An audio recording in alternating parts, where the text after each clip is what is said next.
মেয়েটিকে সাপে কামড়েছে, এজন্য তাকে স্যালাইন দিয়ে সুস্থ করা হচ্ছে। তবে দুষ্টু নার্স মেয়েটির স্যালাইনের মধ্যে বিষ মিশিয়ে দিয়ে তার গায়ের রং আবারও সবুজ বানিয়ে দেয়, যার কারণে মেয়েটির বয়ফ্রেন্ড মেয়েটিকে দেখতে এসে মেয়েটির গায়ের রং এমন দেখে ভয় পেয়ে লাথি মেরে মেয়েটিকে বাহিরে ফেলে দেয়।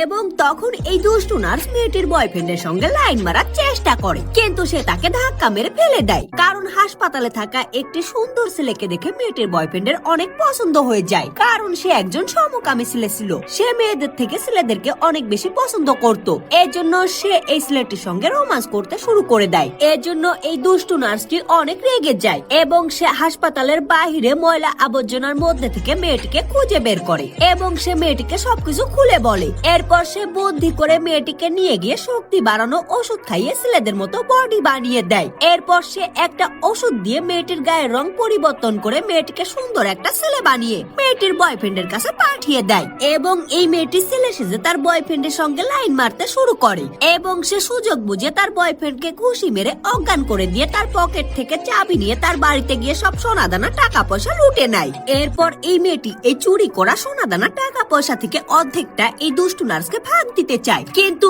এই দুষ্টু নার্সটা অর্ধেকটা ভাগ নিতে চায় না, কারণ সে তার বয়ফ্রেন্ডকে দিয়ে এই মেয়েটিকে মেরে সব টাকা পয়সা নিয়ে নেয়।